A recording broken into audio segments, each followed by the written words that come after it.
Maybombed.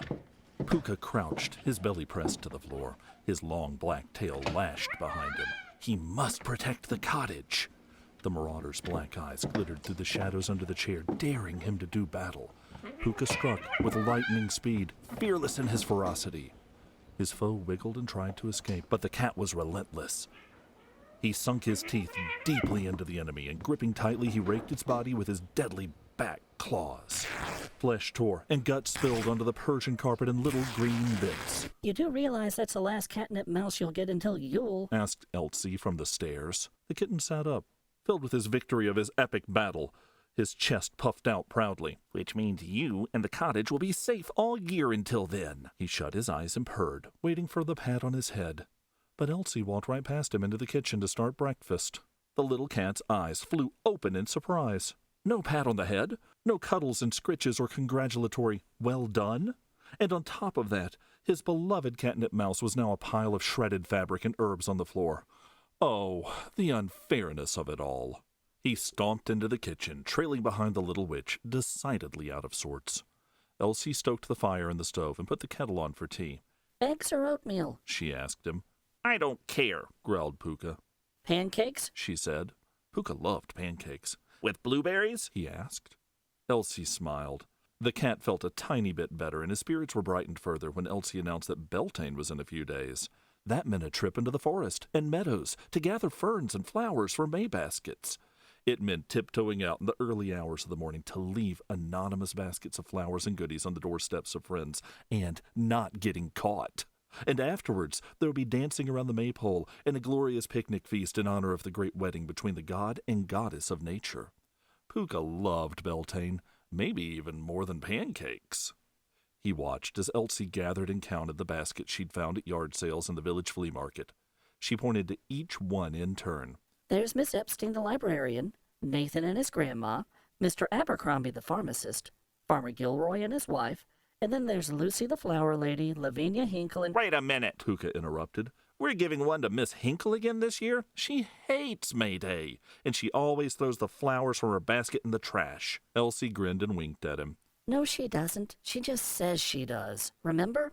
We peeked in her window a few years ago and she was putting them in a vase. We even saw her eating one of the cookies we included. Yes, said Pooka, but she's such a sour old grouch. No one likes her, Elsie. She bosses everyone around. She's mean to little kids. She once even tried to get the whole village stirred up against you. Can't we give that May basket to someone nice? Sometimes the best way to make a grouch nice is by treating them like a friend, the witch told him. Pooka wondered if the girl had gone soft in the head. He had heard of someone being off their rocker, so he checked the chair by the hearth in Elsie's kitchen. It seemed stable enough, so he decided to let the matter rest for now. The following day was filled with cookie baking and treats making, and the day after they foraged in the forest for flowers and ferns. That evening they decorated and packed the baskets with little gifts. For Nathan, there were some new fishing lures. For his grandmother, the little witch had knitted a pair of new slippers.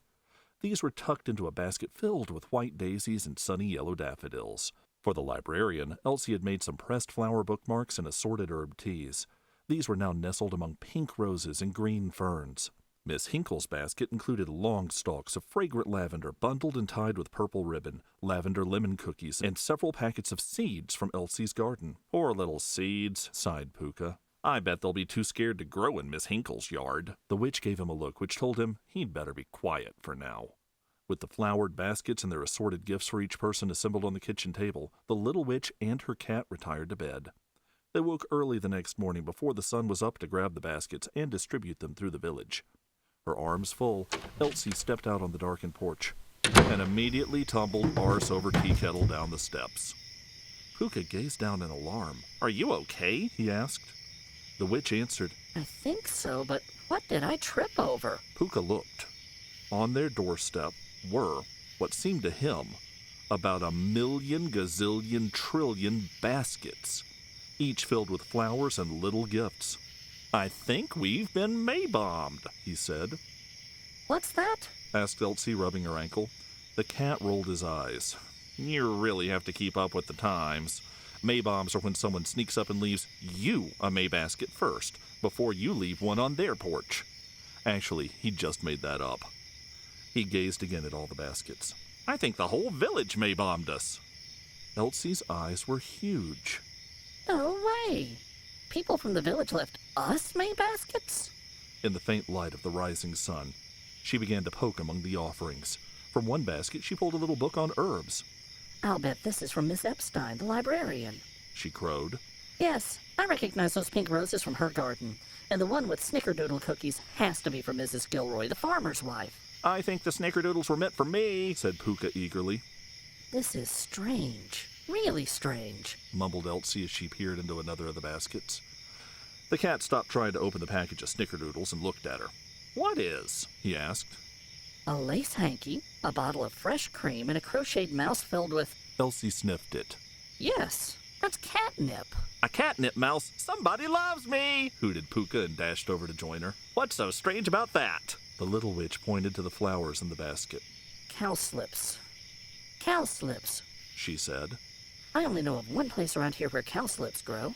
Pooka thought a moment, and then his eyes grew wide. Who'd be brave enough to go trespassing around Lavinia Hinkle's barn just to get a few flowers? He wondered in awe. I don't think anyone would, said Elsie meaningfully. Pooka's eyes got even bigger. You mean Miss Hinkle gave us a May basket? Miss Hinkle gave me a catnip mouse? I thought she didn't even like us. It took a few moments for the magnitude of this to sink in, and then the cat stood up abruptly and said, I think we'd better go deliver our own baskets now. All of them.